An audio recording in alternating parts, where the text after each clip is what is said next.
Hello, everybody. Welcome to the Rideshare Rodeo Podcast. It's the second to last one of the year. I think we have one more left, don't we? Let's see. Yeah, one more left next week. That will be the last one of the year. So today, what are we going to talk about? So today, we're going to talk about autonomous cars, some Waymo stuff. We're going to talk about a little bit of a rideshare co-op here in Colorado, as well as other states looking to do it. We're going to talk about rideshare cost in New York City. We might get to some porch pirating and some DoorDash drivers who were arrested for doing so. Let's see what we can get to. But first, we'll come back on the other side to do it.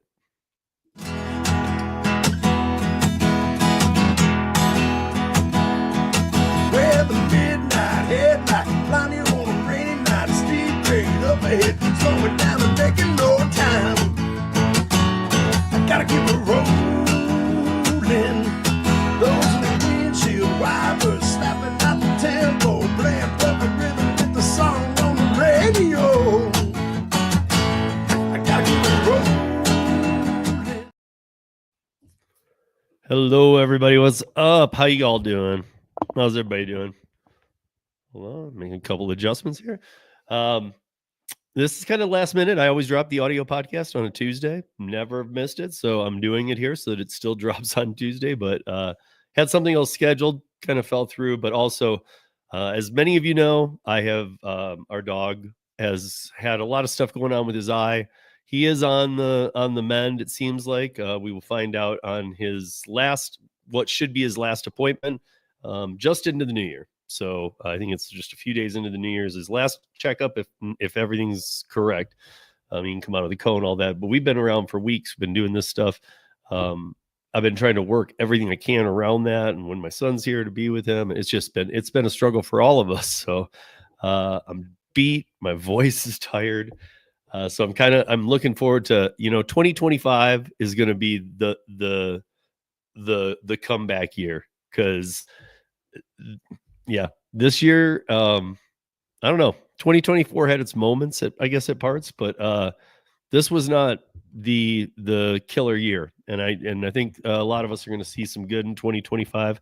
I know I'm putting it out there. I'm flipping the script on some new things, and we're going to talk about them all coming into the new year. But thank you all for joining me. And we do have one last podcast next week. It will be the final one of the year, and it will drop on New Year's Eve. I always record on Mondays.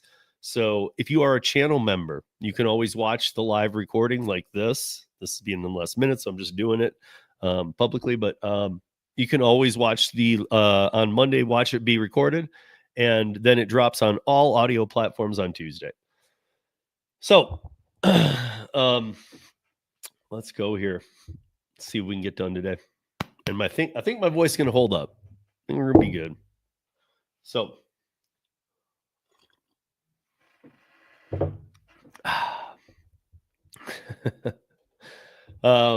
okay. So you guys are familiar with what's going on in Minnesota. We've talked about so much of this stuff. Like, let's see, who else kind of does this? So Minnesota, New York, even San Francisco, Boston, Chicago, Miami are looking to create more of these. But I want to go through this because I want to explain to you guys how this looks and how so far it's playing out. So if you remember a ways back, we had Stephanie Vigil on the podcast a few times, and she was a house. She was the House of the People for Colorado, which is the House of Representatives state. She was a House member. She held a seat there. We had her on the Para podcast. I've spoken with her many times about some legislation, and we've had her on this podcast a few times.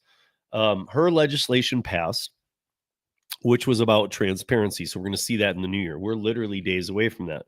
So the customer, and so just we're not going to get into that part, into the whole bill today, because you guys can go back and watch any of the episodes I did with Stephanie if you want to see the whole thing broken down. But one of the biggest things that's going to come is the transparent receipt to the customer, client, and to the driver worker as well. So they'll both parties will be getting the exact same receipt, and it has to be a full line-by-line breakdown. It can't just be all inclusive into one category. And it has to be the same receipt that would match an Uber receipt at Uber headquarters. So there can't be any play here. There can't be any hidden agenda. There can't be any hidden fees.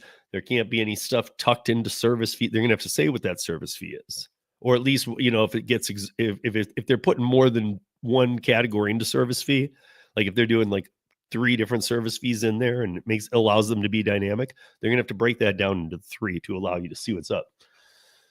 But during all this too, wrongful deactivations came up. This will affect you delivery workers as well. So wrongful deactivation came up, and one of the things that happened here was there's a group that's going to be able to be a real person and look into when people are deactivated. So people get deactivated all the time. You are going to have we'll see how all this plays out, but you're going to have your right to challenge it. And we were all pretty excited about it because it was supposed to be a board of like-minded people, right? It was supposed to be drivers, more maybe veteran, maybe some new, whatever, but it was supposed to be a panel of drivers. And then that was the majority of the group, and that they would pass a vote. They would have like a lawyer on there too, and they would have a couple state reps to go through like once a month or whatever, any of the challenge deactivations and see if they were worthy of being able to get outside of the TOS and be underneath the Colorado law and be able to challenge the deactivation. So all of this, we'll see how it plays out in the new year. But one of the things that happened during all this, and it's happening in Minnesota, it's happened in New York, and then, like I said, it's going to be happening in other cities too. But Seattle even did some things. I mean, like, we know that AB5 and pay up legislation, so those didn't really those hurt the businesses. It definitely hurt the volume of orders for drivers, meaning less drivers were needed. The customers are being way overcharged now because the amount that the city has tacked on has just been passed along to them. It's not like the companies the companies fought these, and then it's not like they're even paying it. They just passed it along to take more from the driver, charge the customer more. It's a lose, but there have been some co-op rideshare startups, and we've been talking about them. And I figured before we get to the end of the year, maybe we should talk about this, because like here we have one started up. So we have the Drivers Cooperative, which is a national coalition offering rideshare drivers better pay and working conditions than Uber and Lyft. The Colorado branch, my branch of the cooperative, launched in September of 2024. So a few months ago. And already represents more than 4,000 drivers. Now, you don't have to write down all the math, but keep track of these numbers as we go. More than 4,000 drivers. And it has a customer base of 1,400 riders.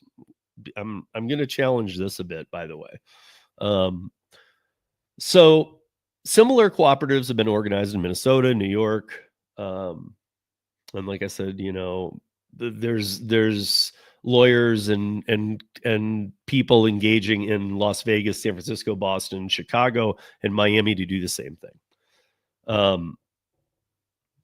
So all the people who have been in this since September, and again, it's been going on for about a year. That's since September, it's been live. So it's been being built for about a year, though, or a year plus prior to September. So it's to give better working conditions, this, and this. I mean, I get it. It's to give drivers better pay. Like, we all want this.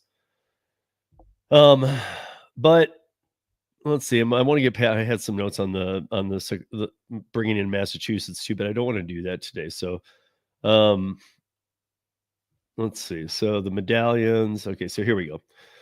The Drivers Cooperative directly addressed many of the issues. Cooperative drivers can buy an equity stake in the organization for as little as $200. So, anybody remember Trip? You follow my logo there? An upside down triangle, like a pyramid flipped. Anyway, Trip went out of business. Its CEO and founder actually has passed away since, but rest in peace. But at the same time, the guy did it was all a scam. It was a pyramid scheme. It was kind of the same thing. Like, get on here, we'll give you 80% of the pay to the driver, 20% to the platform, and that's it. Blah blah blah blah blah. And there was like a onboarding fee.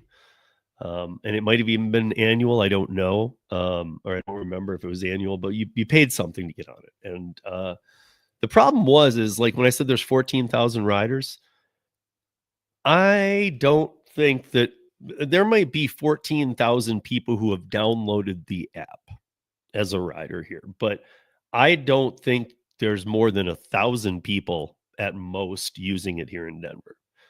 And so again, it's only since September, but they have been building and marketing for about 18 months now, all the way to today. So they want you to give for as little as 200. So that means there must be different levels too, right? You can pay $5, you can pay $1,000. I don't know what that does for you, but for as little as $200, you own a stake of the co-op. And there's a big reason why we're going to go into this, guys, because I'm very confused. Now, I would love an idea like this, and I'm definitely free market. I think that anybody should have a chance to try something, but I don't understand how this is going to work, and here's why. So the cooperative, same as we were. Now I'm gonna let Trip go because I want to talk about this and like let's give it its fair shot. So the cooperative guarantees the drivers will get 80% of the fare that, and again, just like our new rule or law that's going in place, there has to be a receipt from any rideshare company, even this co-op, that show that the passenger and the driver gets, and they have to match.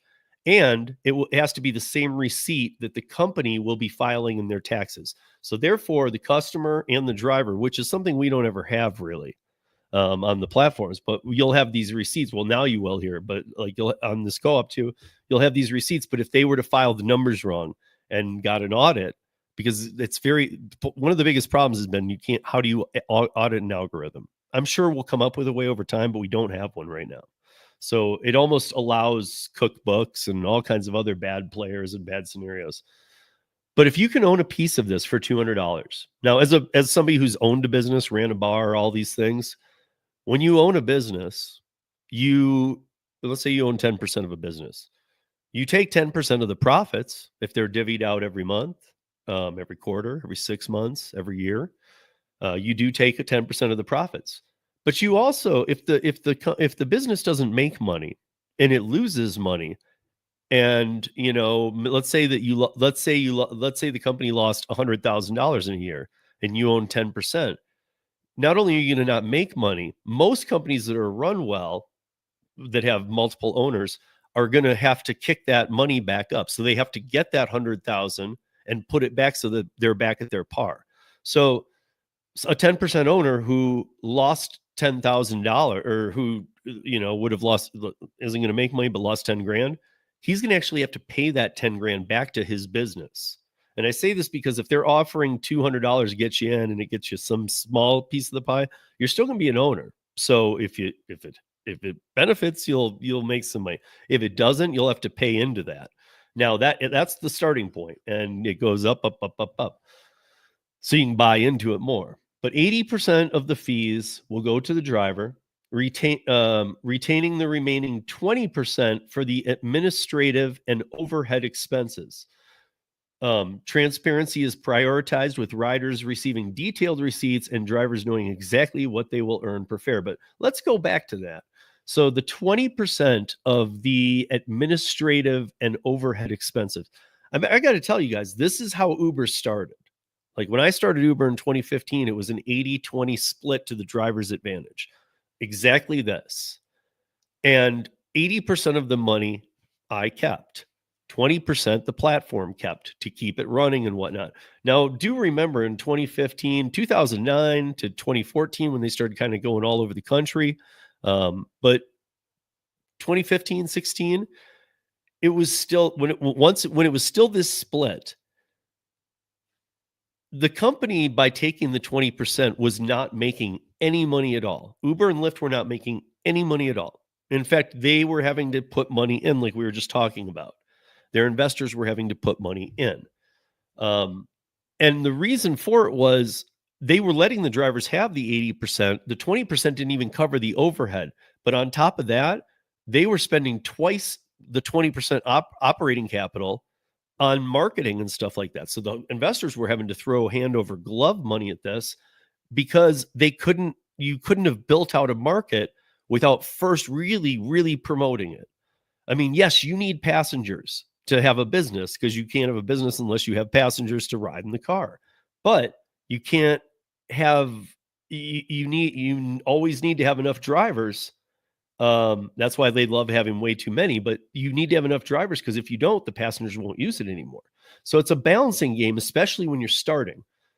So if they're going to give the drivers 80%, and the co-op is going to keep 20% for administrative overhead, and that will include also, which they're not writing, marketing, all this stuff, unless they don't plan on doing any. But like I said, there's 14,000 people. That's not many as it is, but I don't even think they're active. So and here's another thing. The cooperative here in Colorado, that 20% that's going to be the operating for marketing, for all this stuff, cooperative drivers are also covered under the organization's commercial insurance policy. So also they're going to buy a commercial insurance policy for all rideshare drivers that work for the co-op. And all this is going to be covered under 20%. I can tell you guys right now, that's not even possible. Okay. I can tell you that's not possible. Like, of course Uber's gotten to a point where it's almost like, in a lot of cities, it's almost like now the driver they used to make years ago 80% and 20 to the company. Now it's almost like, often it's dynamic, but it can be 20% to the driver, 80% to the platform. And so that's not okay either, but they're going to do the commercial insurance. They can't afford the commercial insurance. I mean, again, what I see is the same kind of things that Uber and Lyft did, but the problem is the money's not there. And so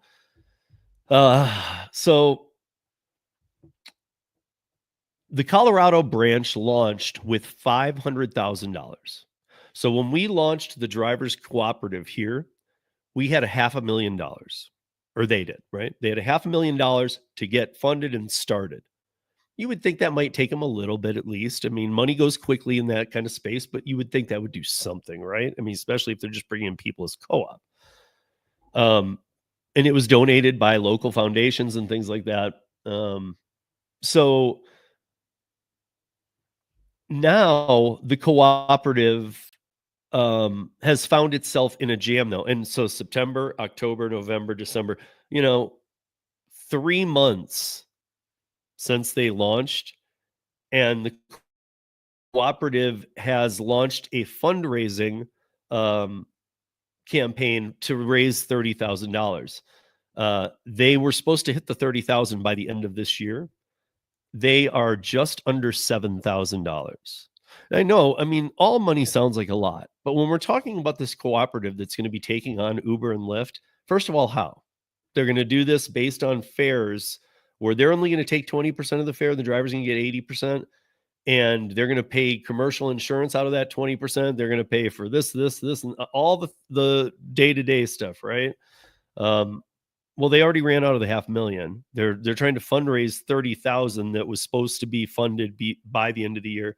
It's around $6,900 right now, and they're probably not going to hit it. But here's my thing: even if they hit the 30,000, then what? You're going to be doing another fundraiser next month for 30,000, and as it grows and scales, you're going to have to keep doing more and more and more of these. I mean, this is kind of, I don't know. I don't see how this wins. And again, if you're putting in money to the cooperative so that you can be a driver on it, let's say that you do just get in at the entry level of $200. Let's say that the company at the end of the year does its fiscal breakdown and says, we lost money. As a owner, you will have to put money into it.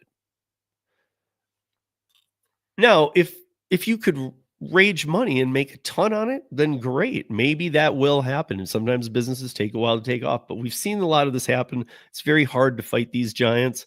But I'm always for watching the chance, seeing what they do. But I do see a lot of problems, because the biggest problem being, just like Trip, and again, I'm not going to compare them to Trip, because Trip was a pyramid scheme. I don't know that this one is, but it sure feels a lot like Trip.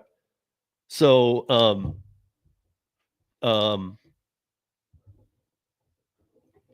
yeah. Sorry about that. Okay, so $30,000, and the biggest problem being that they don't have riders. And that was the big down. That was what led Trip to be exposed and taken down, was that they didn't have riders. So they had all these drivers coming on the platform, knowing an 80-20 split, but these drivers were lucky to get a ride in a day or even a week.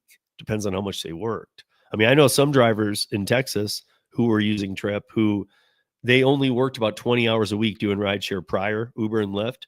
And so they tried their 20 hours on Trip instead, not even having Uber and Lyft on. And they said they maybe saw 2 or 3 a week during those 20 hours.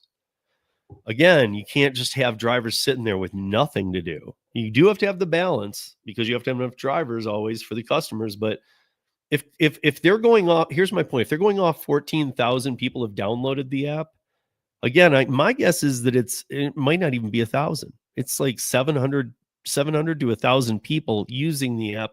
And it's probably a lot of friends and family and people associated with the co-op and stuff who are using it. It's hard to make these catch on, but if they use numbers like, well, we have 14,000 users. No, you don't. You have 14,000 downloads.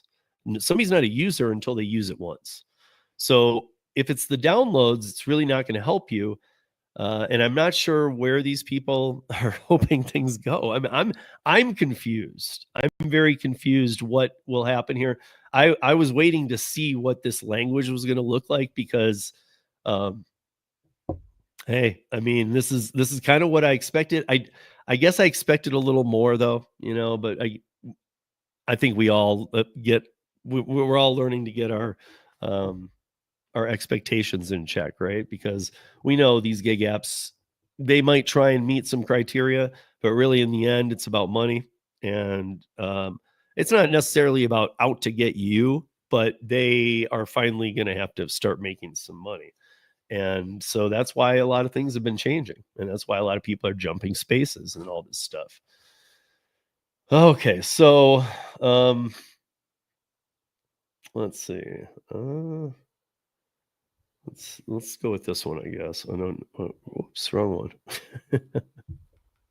Okay, sorry guys. I am getting back on my game though. It's just I've been beat down.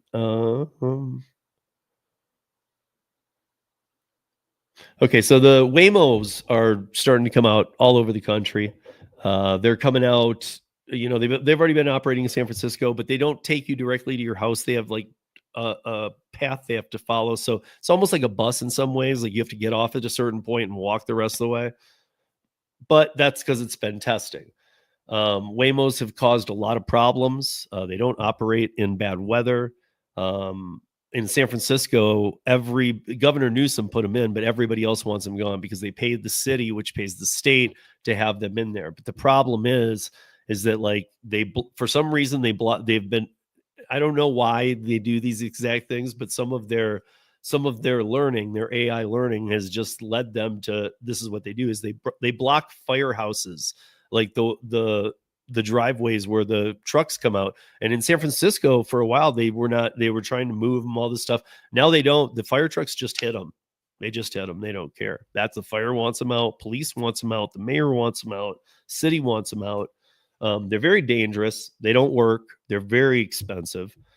They run between $300,000 and $400,000, and all of the parts, some of them have gone up a bit, but like the LiDAR, the one that senses weather and people in dark and bad lighting and stuff, that operates at about 70% efficiency. That's not good enough to be on the road with other people in cars. Also, Waymos are now going. I mean, they were kicked out of San Francisco. Now they're being brought back in, and they're going to be allowed to start using the airport in San Francisco. And if you guys are wondering, well, haven't they been already? No. So the Waymos for Waymo One users only in Phoenix, Arizona, where they've been operating even through their worst times when they have killed people and whatnot in other states. They always have been in Phoenix because that's where they that's a desert. That's where they launched. It can work in most of the weather, but they can pick you up there if you're a Waymo One member. Now they've been able to pick you up because they are doing it other places. But I always say that this is a moving target. We talk about autonomous cars, and I always say, don't, that's not coming for like 50 years. I am concerned that a lot of regulation might get canceled that stops autonomous testing. So if you followed me, that's it. So basically, potentially next year, a lot of places might start allowing autonomous testing that doesn't work. Again, people have sex in them. People do drugs in them. People go to the bathroom in them. All this stuff really happens because there's not a driver in there. And people have said to me, well, aren't there, I mean, there are video cameras though. Yeah, sure there are. But so what? People are drunk. They don't care. And what are you going to do? I mean, they're never going to go sue these customers or whatever. So these cars get trashed. Also, the customers, like San Francisco, for example, a lot of the riders in the autonomous vehicles from Waymo feel very unsafe. And I'm not talking about the car. I'm talking about the fact that people come out and surround the car and spray paint it and kick it, and it's a very threatening situation. People are just, nobody's into this on any level. The only reason that they're doing it is for the data points and the testing and the feedback and everything that the AI models are learning. But they know this is extremely dangerous to be doing this. I had somebody who actually is with an autonomous firm. He's an engineer who told me, listen, because when I was trying to get an actual timeline out of him, he gave me one of the best answers because nobody can give a timeline. I was like, is it in the next year or 5 years before full autonomous is just picking you up at your house, taking wherever you want to go? He said, no. But what he did say is, he said, listen, he goes, there might be some levels of what feels like full autonomous for a while, and then it'll back off, then it'll come back. But he said, but really, truly, and this will be hard for people to wrap their heads around, but there will be full autonomous before it. But before it's like all full autonomous and all cars communicate with each other, it will have to be literally like, I mean, there could still be some stragglers and maybe some rural areas and stuff. But what he told me is it will have to be a world of no drivers. So basically all the cars in every city that are going to use these that communicate with each other in our full autonomous cities will have to have no human drivers, period. All cars will have to be autonomous. And the reason being that the insurance companies who are working with these companies that are testing are finding, just like us drivers, that insurance rates keep going up for them. So the insurance companies are not going to be able to handle, well, there's 20%, even 20%, 20, 30% of the rideshare vehicles in city X are autonomous. 70% are human driven. The insurance companies are having trouble with, in those situations, what do you do? Of course, you can look at dash cams. Of course, you can do this, but we have a process in this country that, like if a police officer pulled you over and said, I'm going to write you a ticket for this, you do have the right to go challenge that ticket. We all know this. You do have the right to go challenge that ticket. Sometimes, they'll write you a ticket for a little, like, this ticket's going to be for 4 points and it's going to cost you $300, but I can write it for 2 points and it'll only cost you $100 if you're willing just to pay it. It's kind of like the camera ones, but there needs to be accountability. Because, and if anybody were to say, well, we can just look at the dash. No. You can't look at the dash cam. You can't blame somebody that wasn't in the car, even if they have operators monitoring each vehicle, which they don't already. So who's at fault when this happens? Because like in San Francisco, I can tell you this, they have a cutoff. Part of the deal that they've made with the city and being there is they have a cutoff on how much somebody can sue a Waymo. Like if a Waymo hits you, runs you over, kills you, or like permanently, I mean, you're not dead, but you're next to dead. It's not like another person where you can sue that person and the insurance company that they have and make sure that you're taken care of for life if you become a paraplegic or something. With the Waymo situation, there is a cap. I think it's somewhere between like 700,000 and $1 million too, is what I've known there to be. But that means that anything outside of that happens, there isn't a personal insurance company because there's only the insurance that's covering that amount. And the company has a deal with the state and cities, especially in California, where they're paying the cities or the state, like Governor Newsom, a ton to operate in San Francisco. Now, San Francisco officials and fire and police and all that, they want them out. But they pay a certain amount to Governor Newsom, who says, no, we're going to keep them in. That amount allows them to have that amount that they will pay out even if they kill somebody, and that's the max amount.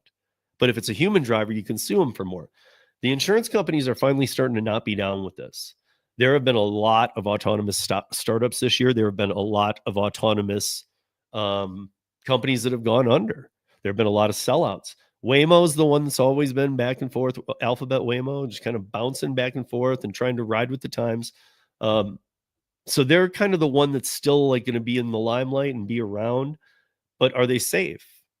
Are they really? Are people going to start jumping in front of them, which has happened in San Francisco? And people are jumping in front of them and on the hood and pretending like it does, but taking a soft hit from it and trying to sue the company.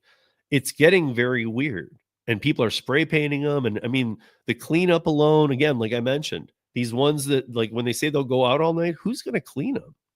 And it's not going to take puke or sex or drug use or whatever, or eating in there and throwing your food all over the place, or you have a baby and you change a diaper in there, or whatever, and something disgusting. Maybe if you're a good person, you try and clean it up yourself, but a lot of people won't. What happens then? Does the car get recalled? Because it will take away from their fleet. And we all know that this happens a lot. Now, if you take the driver out of the equation, it will happen even more. People are, and these things are already happening in cities where they are. So I'm not going to expect much. Here we are at the end of a year again, and they're really kind of bulking up around the world right now with some autonomous testing. I just think it's a different level of testing, because I had a conversation with somebody who I talked with about autonomous every month or two. We have a conversation, and they were saying that in this next year, we really will see the industry move forward, though, and really start taking over some of the jobs of rideshare and delivery drivers. And I said, I don't know. I said, you might for a minute see some testing in an area, but I think there's so many problems that no, I just think it's a PR stunt again. We know that, I know all the gig apps are oversaturated right now.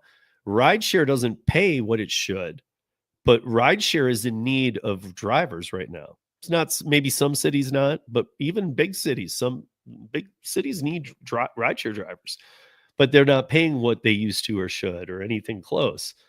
So I'm not going to, I'm kind of getting out in front of it right now. The news is next year we're going to see and they're finally stepping away from saying full autonomous next year. Like, because I've told you 2019, 2020, 2022, not 2021, and then 2024, not 2023, were all marked years that would be full autonomous, no more partial, full autonomous driving. And they could start getting rid of drivers on the platforms. They're not there. And a lot of these car makers have even stepped out and said, no, we're going back to like level 3 autonomous, which is like self-parking assist. And if you're veering off the road, driver assist to steer you back on, all those kind of things where we should be. Almost like how I feel about electric cars. They're great, but we can't move all the cars to electric because we don't have a infrastructure anywhere in this country to handle that. Governor Newsom was saying that he said by 2026, 50% of the cars in California will be electric. He said by 2030, 100% will. He also said that means about 70% of the cars will need at-home charging stations. So not shared ones, at home. He's estimating 70%. If he's saying even 50% of the drivers in California are going to be electric by 2026, which I just don't believe either. But anyway, if he's saying that, and he's saying that 70% of those, and even when they get to 100 too, but even at the 70% of those drivers will have at-home charging ports, I'm going to call a straight up no, because, and here's why. How are that many homes? Because we all know California's biggest populated state in the country. How are that many homes going to be running charging stations for electric vehicles? Because last summer, Gavin Newsom did a public service announcement, got on the news and said, everybody needs to turn off their air conditioners for a few days because we're overloading the grid. So running some air conditioning overloaded the grid, but everybody's going to have a charging station for an electric car at your house. And nobody does yet, except for like literally a handful of people, like not even a whole percent, not even a 0.5% of the people using electric cars have home charging stations. Some of the hybrid ones where you can just plug in and the first 50 miles is done electric and then the gas kicks in. Those are pretty cool, like, I don't know if that goes into like a 220 socket or a 110 or what, but those can be charged at home with what you already have. But putting in charging stations that literally are full electric is just, what is he going to, would he do the same thing he did with the air conditioners? Would he say, hey, listen, everybody needs to not charge their cars? Okay, well, how do you keep your economy going? So I just feel like I really wanted to put it out there because there's a ton of news about how Waymo is just leaps and bounds and drivers should be worried, but this is always the story. But this time it's got a different spin because they're not doing a year. They're doing, everybody should be concerned because this is real. No, I'm not, I don't think it is. So that's the Waymo stuff. Okay. Now, finally, I want to pull this up. In Tennessee, 2 individuals are facing charges in McMinn, Bradley, and Hamilton counties after being involved in porch pirate incidents. On December 14th, the McMinn County Sheriff's Office responded to a residence on County Road 7030 and reports of stolen packages. Upon arrival, deputies spoke to the individuals at the residence who says he noticed some missing packages. After review of his security cameras, a male suspect was observed taking packages and leaving in a maroon burgundy car and being driven by a separate person. So it goes on to say that on social media, it kind of started breaking out a little bit. They believed the suspect to be living in Riceville. Detectives were able to develop the case and make contact with the suspect, Johanna Witt. Now, Witt was already in custody at Bradley County Jail. The operator of the vehicle of the thefts, Brianna Irvin, who's Witt's girlfriend, Irvin and Witt were operating a DoorDash delivery business. So they were both dashers. When the two would make deliveries, they would steal packages from the porches. So I'm not even talking about porch pirating some of the food like we know some drivers have done. Take a picture. If it's a leave at door, and then just take the food and leave. That happened a few different times. It never really blew up because I don't know. I don't know why. It shouldn't, but it seems like all these scams do. But these people were operating a scam of let's deliver food and then let's if they have an Amazon on their porch or something, let's just grab it. This is the first state to start holding these people accountable. But this is going on in so many places, you guys. And I'm sure a lot of you are going, yeah, I'm sure it is. But I'm telling you, there's enough evidence. We just don't have a government in place that is allowing people to be responsible for their or demanding people be responsible for their actions. This is the first one, Tennessee, to step up. Like it even happens here, but our mayor will not allow the Denver Police Department to deal with certain individuals. Yes, you heard me correctly. And I've talked about that several times, but that is true. So they've both been arrested, but from this article, the biggest takeaway that I had was that you are going to be able to, or they're gonna very much start doing this. I don't know what anybody's been noticing about newcomers. We'll keep saying, because soon that word will be gone. We will not have to use it anymore. But the newcomers, are newcomers still taking your jobs and gig work in your area? In my area, it was weird. I did a 3-day test, and the first day, so it was like not this weekend, but the weekend before. I think I drove on a Saturday, and I was shocked to see. I was doing DoorDash. I do DoorDash once or twice a week, guys. I mean, I do a lot of B2B and other apps, but I do some DoorDash too. And I actually earned a little more. I'm not going to start jumping through hoops about it, because everything seems to ebb and flow with them in the wrong direction. But I did make more. And that night, what I noticed was, I always notice at least, and I'm just going to be overly kind here, because this isn't even close. It's way worse of a stat, but I'm just going to be fair and say 50% of delivery drivers in Denver City, in the city limits of Denver and Aurora, 50% of them are not legal accounts. I'm not saying that they're newcomers. Most probably are. Some of them are deactivated drivers who have realized what the newcomers are doing, and they're buying accounts as well. Now, those accounts, people can take $2 and run them all day, because nobody's paying taxes on them. Because it's going to go to the person whose identity is being stolen to use it. So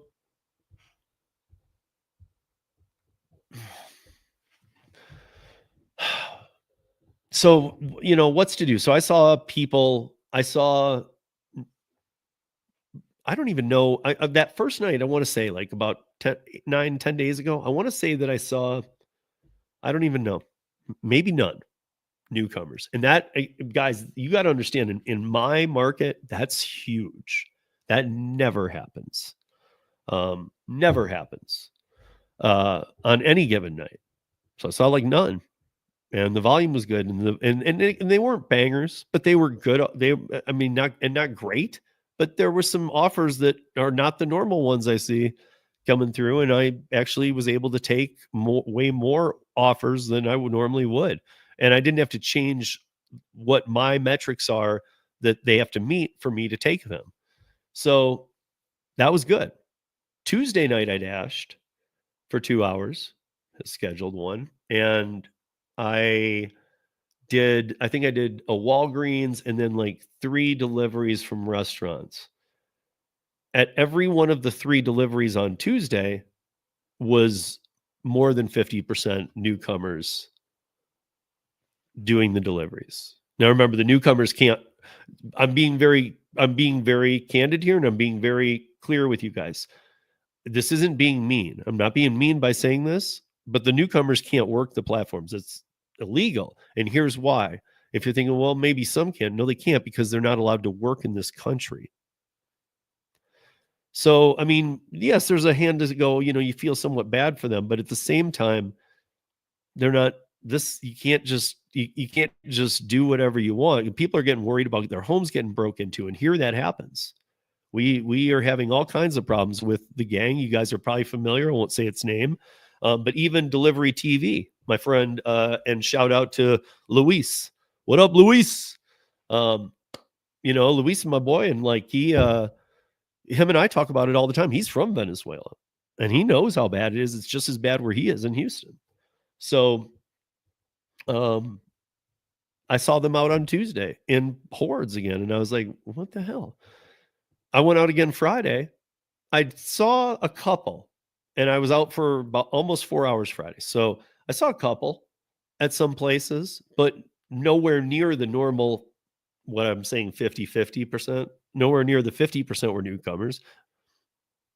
I mean, it's actually been more most of the time, but nowhere near the 50%. I would say more like 20, maybe. 1 out of every 5, maybe even a little less. It'll be nice. I don't know. But there were less. So I think that problem is starting to be dealt with a little bit. I don't know. Or they're laying low. I have no idea. But yeah, that's it's kind of a big deal, guys. Before I go on any further, you guys, everybody knows Uber, the Rideshare Rodeo podcast is on audio. You should check out the audio version sometime. But also uberliftdrivers.com, ridesharerodeo.com will take you to the podcast. You can go to any pod player in the world and find it, but you can go to ridesharerodeo.com and download it or play it from there as well. But also uberliftdrivers.com. That's my website since 2015. Next year is its 10th anniversary. Every day there's a post on it. It might be an aggregatory collection of aggregating articles. So there might be like 6 articles that I pulled for the day. But you guys will find there's endless information on there. It might be one full article, might be one I wrote or somebody else wrote for the site. But there's so much information on there related to the gig economy. I just want to make sure you guys know that. You don't always have to Google, because I have a search on uberliftdrivers.com. You can go to there and just search anything you're looking for, and it won't search the internet. It'll just search that site. And everything's up there, everything. So go check that out. I also want to tell you guys, if you remember this now, you audio podcast listeners, I get it. So I'm gonna move through this quick. There used to be a guy on YouTube, Joe, Dark Road Run, good friend of mine. He has started a new channel. Some of you know about it. It's called I was going to say Lake Road Run. I'm so tired. I can't remember. It's called something of Lake Effect. No, I'll have to put it in the show notes afterwards. But him and I have been talking a lot. He's calling me the executive producer on it. And I'm happy to promote the new show that Joe is doing. It's a 30-minute show. It's once a week. There's been 1 episode dropped. Go check it out. I will put it, if you're watching this on the replay, it will be in the link. And if you're listening on audio, I will put it in the link there too, just to the one video. You guys, I know a lot of you don't watch YouTube, but some of you do. Check it out. It's a variety show for gig workers, which used to do these long ones. These are pre-recorded, and it's an actual show with a format. I think you guys are going to really love it. Excuse me. Okay. We're going to do, which 2 are we going to do? Okay. So, 13 this week was about the Uber investors calling for transparency. So the Uber investors are, they get the quarterly reports, and they see that, drivers in total made this much, Uber made this much. And even to them, there's no transparency. And for years, they just haven't cared because, like I said earlier, they had to throw money at this in all those starting years when they were doing the 80-20 split, because it was a constant loss for the company. So the early investors had to throw money. Now the investors their concern isn't where Uber's going, which is what it's always been. Are you a tech company? Are you rideshare? What are you doing? Where are you going? What do you have? Like self-driving or all these things that really aren't real in the moment anyway. But they're like, well, the bread and butter for Uber rideshare and Lyft rideshare, I know there's Uber Eats and other things, but let's just stick with the rideshare. The bread and butter is the rideshare. So you need there to be happy customers, happy drivers. You need drivers paid well. You need customers to be charged a fair rate, but not a race to the bottom, but not start gouging them. Well, they've started gouging. They've started paying less.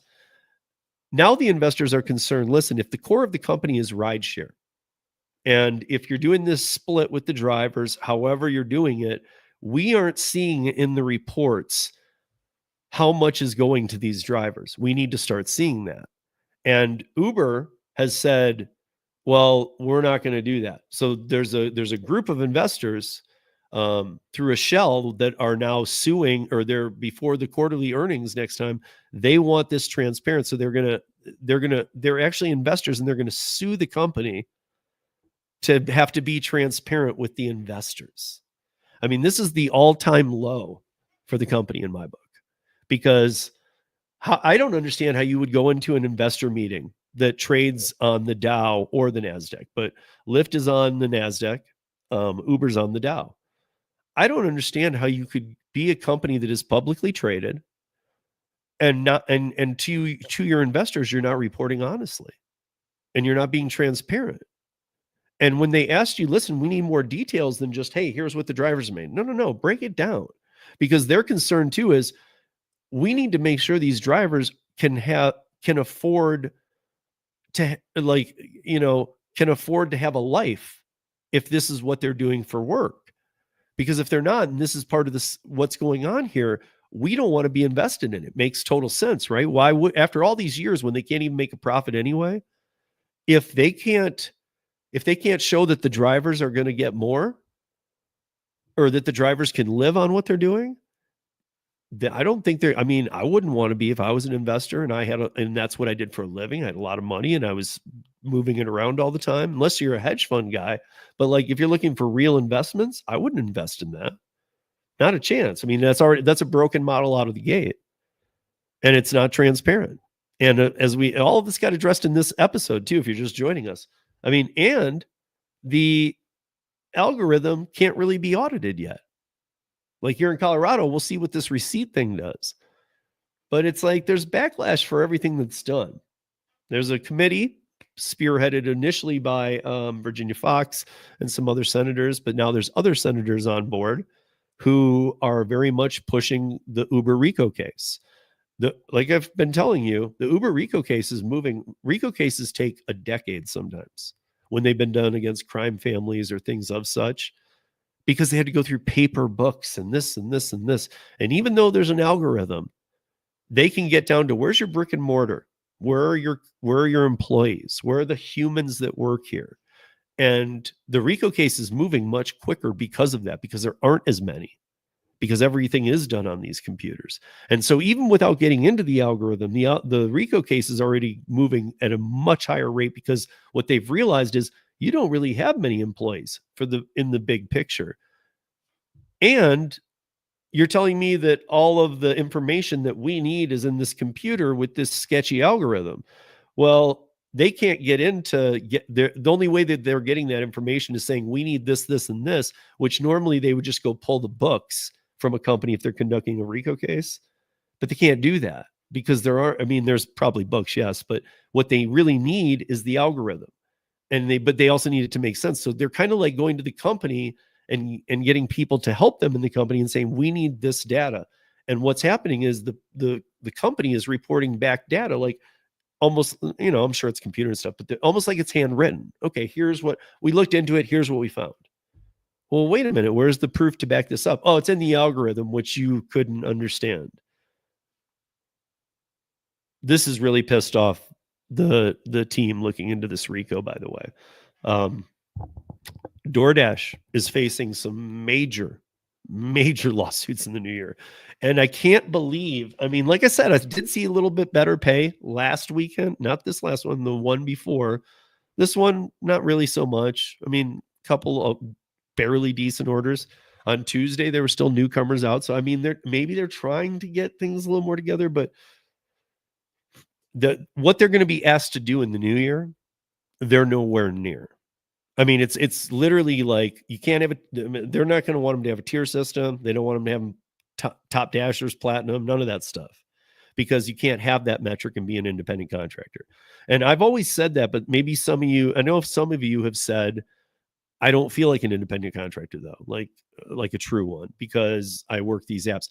Doesn't matter, because in the terms of service, even every one of these companies calls you an independent contractor. So whether you think you are or not doesn't matter. They're using that classification on you.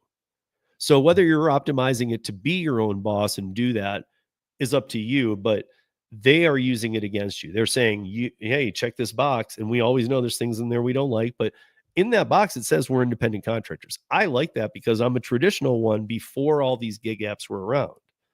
So I've been doing independent contracting since the, mid 90s. So, but now you got, now they're like, this term is going to become a big deal. My fight has been with Mike Karubi and several others, Karen Anderson, Kim Cavan, a bunch of people. But my fight has been with don't take away independent contractorship, period, to everybody, platform or not, freelancer, self-employed, all that stuff. But now it's going to become an issue of, are you calling them independent contractors? Because state law supersedes, just so everybody's aware. If I've had people tell me, but the TOS says this, so they can do this because the TOS says it. Okay. There hasn't been a big enough push. It doesn't matter what the TOS says. I mean, it does in terms of you and the TOS outside of an entity bigger. But what is an entity bigger than the TOS? State law, federal law. But just going by state law, which is what they want to be doing, state by state, every state has independent contractor laws. They're all very similar too. You have the right to be free and clear of the hiring entity. You have the right to use the tools that you choose at your disposal to get the job done. You have there should never be routing. Employees, they can do this, but they can't be telling you, go this way, do this, do that. They have to be, here's the job. And they also have to be transparent by independent contractor law. And you are to be paid the minute a job is completed. Now, I don't expect if you go out and do rideshare and you're going to do 15 in a day, that you'd be paid every time, but that is legally what it's supposed to be. But they do all need to get out with cashing you out every day. That's going to need to happen because that is breaking the law. But all this is going to be happening. We're going to be talking about a lot of this in the new year. And next week's episode is the last one of the week or of the year. I don't know what I'm going to do. It's going to be episode 425, I believe. 425. And it's the last one of the year. We're going to do something. I'll do something cool. I'll sum up some things. We'll do some things. But I do have one more thing here I wanted to mention. Since we've been on this kick today, I want to talk about this. So in New York City, there is an influencer, a New Jersey influencer. Oh gosh, get out of my way. Got taken for a ride by Uber after the rideshare company slapped her with a surprise $321 bill, nearly quadruple her quoted price for a Lyft home from Midtown New York. Sophie Green hailed an Uber XL just before midnight Saturday to take the social media stunner and friends back to the Garden State, New Jersey. And after celebrating her birthday at a bar on West 53rd Street. Now it's midnight on Saturday. The ride is 3.4 miles. She does it not every weekend, but she's in New York once in a while. I'm kind of giving you the nuts and bolts of this. She does this ride from time to time. When she's in New York, on weekends, she leaves 12-1 kind of as an average. 89 is not, it's high, but it's not outlandish. And that has been what it's been at that time. It's 3.4 miles from Midtown to Weehawken and using the Lincoln Tunnel. But when she checked her app afterwards, so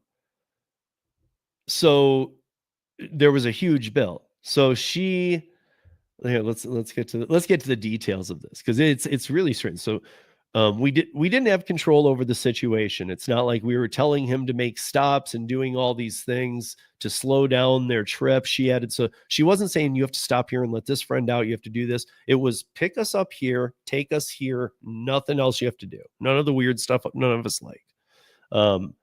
And then she says, Green, who usually shells out for cars at night versus taking public transit due to safety concerns, noted that the late night trip took much longer than the usual 20 minutes. So this 3.4 miles on a given Saturday from Midtown to just across the Lincoln Tunnel to the other side in New Jersey takes her about 20 minutes, usually costs her around $80. This one was 83. So the traffic was horrible. There were some events going on, and the cars were really slowed through the Lincoln Tunnel because there was a partial closure. But all these events and everything made it even worse. So Uber was sending her text saying, checking in. And again, here's reason one I'm upset. And this isn't the big one. The big one's the money too, but safety first, right? So they were sending her text saying, are you safe? Are you safe? Are you safe? Because the car wasn't moving fast. Now, I do like that. I do think it's pretty stupid because in almost every case that we've ever known where somebody has got hurt, attacked, raped, or killed, the phone is the first thing they take from you. So if Uber's texting you to see if you're okay, if you're not okay, most likely the capture or whoever is doing something to you has already taken your phone. Just saying that. I don't know why that's. I agree that safety is good, but like there needs to be another way.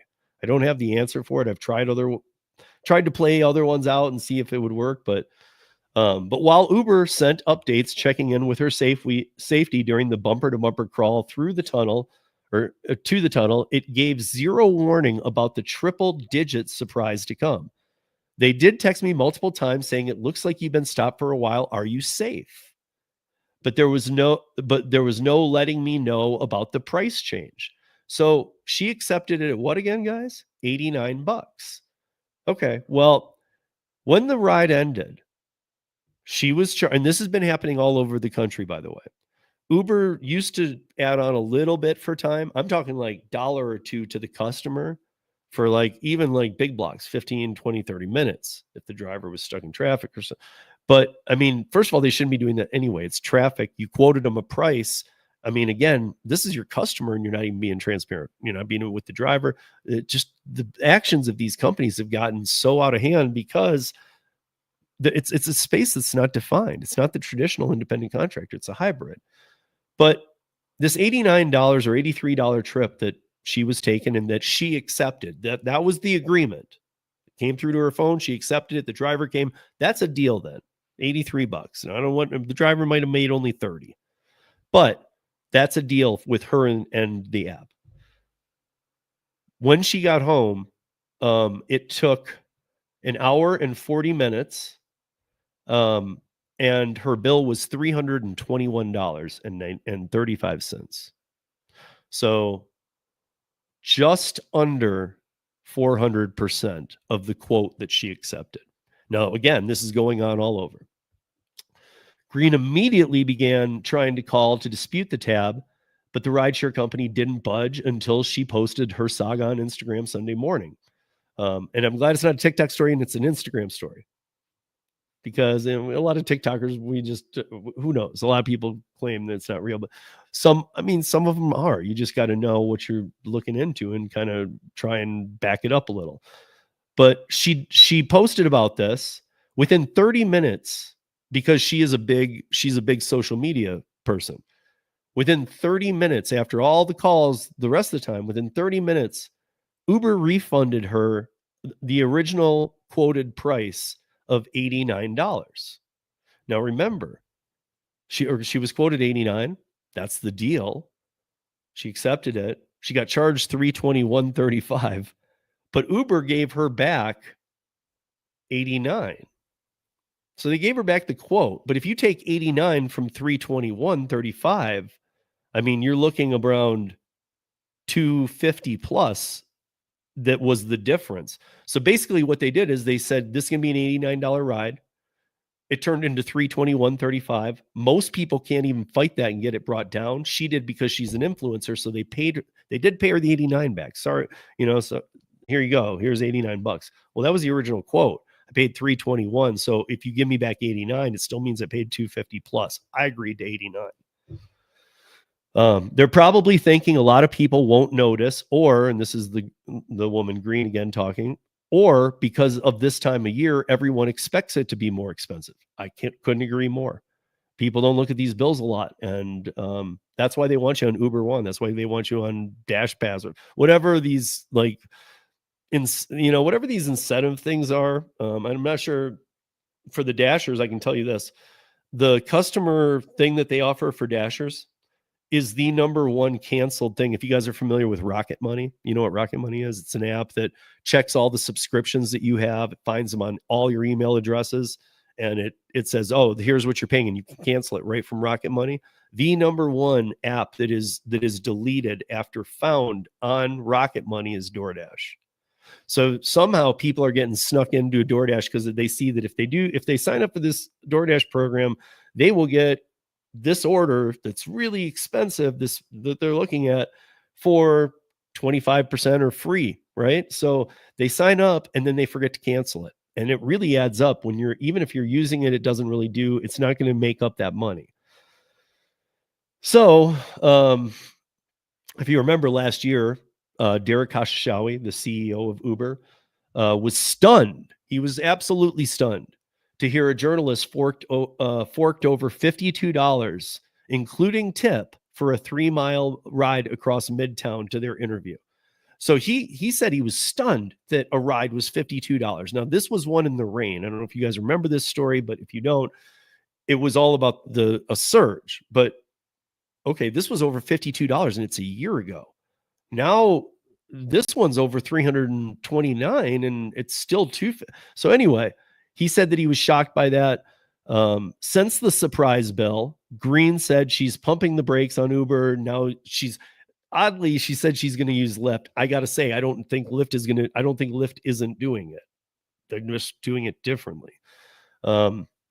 So the Uber spokesman, and I wasn't going to say, we'll say his name, Josh Gold, you need to find a new job, bro, because not that you don't do your job well, but realize that you are the guy that Uber is throwing under the bus.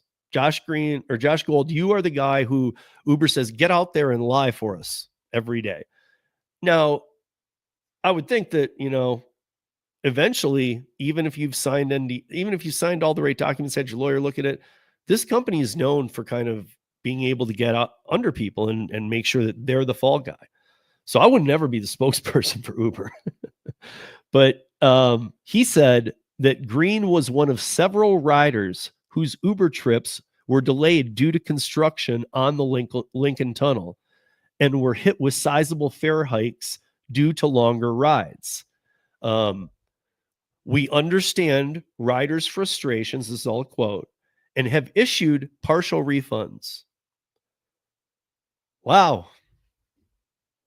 Because back in the day, it used to be like, if I picked up somebody and there was traffic, Uber didn't blame me or them. In fact, they felt bad for them. Sometimes they even gave them a credit. Like, sorry, you got caught in traffic going to the airport here, especially if you called.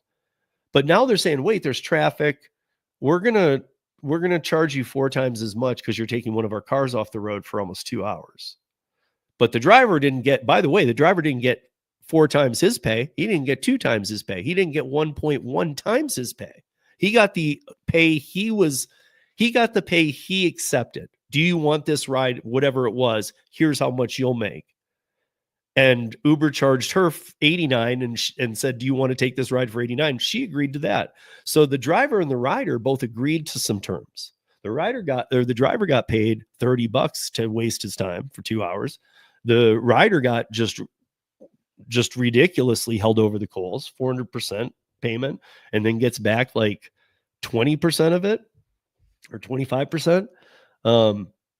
But then because of it, they issued anybody else that called got a partial refund issued. Now, if they gave the social media person who went off and made it happen, and they wanted to make that shut up real quick, if they only gave her 25%, don't you think they're probably giving the other people that call in like 10% back?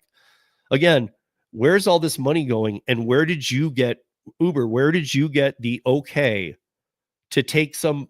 Again, these are agreements, people. They're agreements. So Uber, where did you get the TOS can't do this? Goes against every law, ethics, everything that there is. Where did you get the okay to say, well, she agreed to pay 89, just charge her 329 because it took 4 times as long, or 3 times as long, 4 times as long? No, you can't do that. You can't change a contract like that.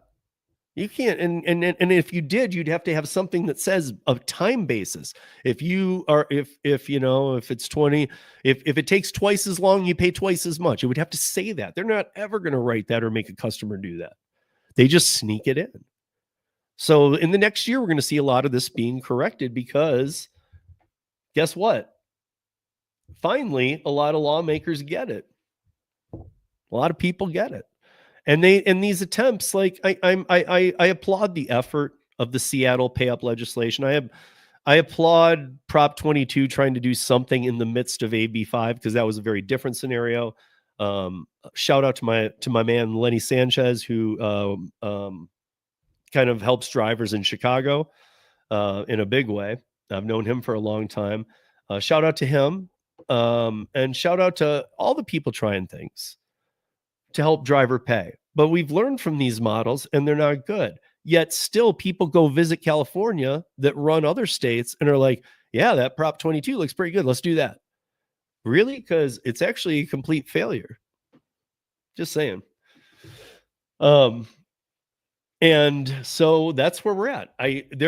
I'm trying to get this out, and next week it's going to be a flowing piece of things that, okay, here's what we're going to look for in the new year. But I wanted to get these pieces out. Here's some very big problems, because we're in overtime right now, guys. But there's some very big problems in these apps right now. The lawmakers are aware of it. The senators are aware of it. And even if not all of them are, enough of them are now where it's not just like one bringing a bill to the floor of the House.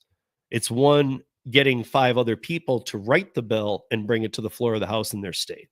So there is more and more and more and more support, not by us writing into our elected officials, which you absolutely should do, but it's the lawmakers finally talking to other lawmakers and them making the time and saying, wait, this is actually very real and a very big problem. Don't forget, people, there are 70 million plus. We have a couple different numbers floating. It is somewhere, according to Mike Karubi and Kim Cavan and me and Karen Anderson and what we've looked at, it's somewhere between 73 million and 76. Okay. But we'll call it 70. At 70 million people working in the gig economy. Now, by that, I don't mean app platform-based gig economy. I mean all gig economy, newspaper writers, freelancers, self-employed businesses, solo entrepreneurs, all those things, and all gig app workers. There are 73 to 76 million working in the US in those fields. Now, 70 million, so 182 million is the amount of people who work in the United States. So as you guys can see, at the 73 to 76 million, approximately 40% of the American workforce does not hold a W-2 job or a salaried position. They work for themselves or they freelance all their stuff and just pay their taxes accordingly. So these PROACT type things and things that just want to make us employees, those are going to have to go down the toilet. But at the same time, these apps shouldn't consider it a win. And for anybody from the app companies that I know they don't watch the YouTube stuff that we do, but I know that some listen to my podcast. I know this from several different sources. So to anybody on any of the company levels listening or having anybody listen and you're listening, know that I'm going to keep hitting this as hard as I can because I know what's going on. And I'm talking to lawmakers. I'm talking to whistleblowers now. Never had that before. So guess what, guys? Like, I'm not alone. I got other people who are great who are going to help me too. And there's other great people like, I won't even get into the list today. I'll do it next week of some amazing people that are doing the same thing as me. They're trying to help fix this. But next year isn't going to be about, listen, let's come up with this hourly pay or 120% of minimum wage for active time. And it's going to be more of a going back to the independent contractor model. Even though they're under it, they should have defined it in a more hybrid way, but they're going to just kind of hold them accountable to independent contractor law in every state. So that's going to allow arbitration agreements to be broke. That's going to allow drivers to be able to sue Uber. That's going to be able to, you're going to be able, even if the TOS says you can't discuss these things with lawyers and news affiliates or whatever, anything that we sign won't matter anymore. The TOS checkbox does not top your state independent contractor law. And the biggest takeaway that you should have right now from today is that the learning that's been done from all these other states' programs, whether you think they're a failure or a success or somewhere in the middle, I personally think that they're all failures on different levels, though. Like some are worse failures, but I still applaud the effort of trying. But we're out of that. Those don't work. Okay, so we need something that works. Well, one thing that's going to work is holding these companies accountable to, because they all write we're independent contractors in their TOS, they are going to be accountable to treat us as such. And I think that this is the way better angle to go at this, as opposed to saying, let's just come up with 120% of minimum wage for when you're active on an app. I don't really believe in that kind of stuff because it's a floor meets ceiling. If you're a hustler and you make more than minimum wage when you're out doing this work, you will have to help the people who make less. And so that's why I say floor meets ceiling. It'll take away from your earnings to help this person's earnings be here, so that everybody's making whatever your state were to come up with, like these old laws, like 120% of minimum wage. So if that's the case for active time and you're making double that, I mean, count on barely making any more ever, because you need to bring the other people up who aren't making that, because across the board, all active timers will need to. And we know the companies aren't going to pay for it, even though they're charging the customers more. And in the food space, there's a whole nother thing too, because the restaurants are just begging for something better, a better deal with these companies, a company to actually step up that they can trust and try, because they can't even they're losing now. It is getting so ridiculous. The restaurant partners are losing, the customers are getting ripped off, and the drivers are being paid less. It makes no sense anywhere. And I'm glad I know all that I know. And I'm glad that we've seen a lot of this play out over the years. I have some surprises for you guys, and we'll be talking about, probably not next week, but as soon as the new year starts, we're going to start talking about some things. And I'm pretty sure most people will be shocked, or maybe not shocked, but it'll be very interesting to you to go, okay, now I'm getting some stuff here. But yeah, that said, that's a wrap for the week, you guys. I hope everybody's going to do something good over the holiday, or that you're working. And if you're working, I hope you make good money. Remember, guys, be careful out there. I know it's Christmas. It's not New Year's yet. That's next week. But like tonight, New Year's Eve is a big night that is known for drinking and driving. So if you're all working, remember, it doesn't have to just be you. Be extra cautious on those nights like this. So be cautious out there and be safe. And if you're working, and if you have the ability to take the time off, we'll take it off. If your market just rages on Christmas doing something, then if that's what you want to do, of course, do it. But if people are like, I'll just try and get out and see if I can make some money, my advice would be, enjoy your day. Even if you don't do anything, have a staycation at home, a day off.